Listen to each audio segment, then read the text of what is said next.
মানে 100 টাকার দরকার, বাইকের তেলটা শেষ, যে কোনো একজন পরে দেখা হলে দিয়ে দিব, প্রমিস। তোমার কাছে আছে? তোমাদের দুইজনের কাছে নাই? আচ্ছা ভাইয়া, তাহলে তোমরা একটু যাও, হ্যাঁ, ওর সাথে কথা বলি। কত আছে? 100 হবে? দাও। যদি আরেকদিন দেখা হয় অবশ্যই দিয়ে দিব। মানে তোমার কাছে আরো কত আছে দেখি? এখানে 700 আছে। এগুলা কিসের টাকা? মানে বাসা থেকে নিয়ে আসছো? কত আনছিল টোটাল? 800 টাকা 1 মাসের খরচ দিছে। হবে 1 মাস চলবে? চলবে। এর ভিতরে 100 দিলা, আমি যদি বলি যে আমার আরো 100 দাও, দেওয়া যাবে? তোমার নাম কি? আশরাফুল ইসলাম। তোমার আব্বু কি করে? গরুর পাইকারি করে। তোমাদের বাসা কোথায়? গাংপার। তুমি কোন মাদ্রাসায় পড়ো?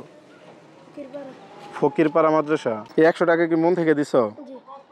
1 লিটার তেলের দাম কত জানো? 130 টাকা। তোমার যদি বলি যে আরো 30 টাকা দিতে পারবা? দেওয়া যাইব? দেখি, তোমার কাছে তো ভাঙতি নাই। 100 টাকায় দিয়ে দাও, আরেকদিন দেখা হলে দিব না। তাহলে কি 200 দিয়ে দিলা? হ্যাঁ, মানে আমাদের বাসা অনেক দূরে, নকলা। এটা কি নালিতাবাড়িতে পড়ছে না? এইখান থেকে তেল বইরা বাসায় টাইনা যাবো, যাই ওইখানে ইফতার করবো, বুঝছো? বিপদে বইরা তোমার কাছে চাইলাম। ইমতিয়াজ, নাহলে কি চাইতাম না, বিপদে না বললে তোমার কাছ থেকে চাইতাম না। আচ্ছা ভাইয়া, যাও তাহলে। হ্যাঁ, ভালো থেকো, একটু হাতটা মিলাই যাও। আচ্ছা, আল্লাহ হাফিজ। যাও, একটু সাইড হয়ে দাঁড়াও। তোমার নাম যেন কি বললা? আশরাফুল ইসলাম।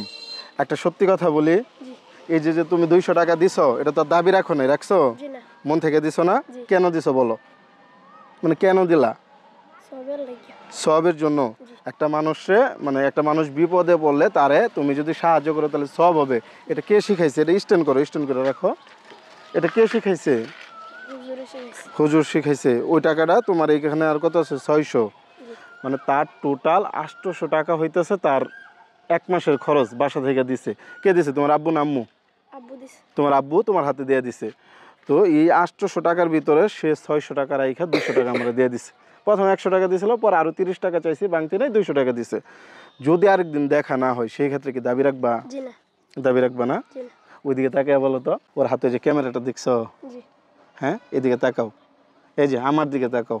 আমি মূলত একটা পরীক্ষা করতেছিলাম, বুঝছো? তুমি কি জানতা প্রথমে ভিডিও করতেছিলাম যে তোমাদের মাদ্রাসা কি মাত্র ছুটি দিল? এই দিক দিয়ে যারা যারা গেছে বা যাইতেছে, আমি সবার কাছে বলতেছিলাম যে আমার কাছে টাকা নাই, আমার বাইকের তেল শেষ, আমার 100 টাকা দিতে। কেউ রাজি হইতেছিল না, সবাই বলতেছিল যে আমার কাছে টাকা নাই। হয়তো ওদের কাছে সত্যিই নাই, আবার তুমি যদি বলতো যে আমার কাছেও নাই, আমি কি দেখতাম যে তোমার কাছে আছে না নাই? আমি কি তোমার পাঞ্জাবিতে এইভাবে চেক করতেছিলাম যে টাকা আছে না নাই? তুমি স্বীকার না করলে আমার নেওয়ার কোনো ওয়ে ছিল না। তো তুমি যেহেতু স্বীকার করলা, আমি যে পরীক্ষাটা করলাম, আমি কি মানে তুমি পরীক্ষাতে পাস করলা না ফেল করলা? বলো। পাস করছে সে, পাস করলা। তো তোমার টাকা তুমি পকেটে রাখো। এই যে পাস করলা, আমি যদি সামান্য একটা পুরস্কার দিই, নেওয়া যাবে? এখন তো বলবা যে আপনি পুরস্কার কিভাবে দিবেন, এতগুলো টাকা কই পাইলেন? আপনার কাছে তো টাকা ছিল না, তাই না? টাকা ছিল ওর কাছে।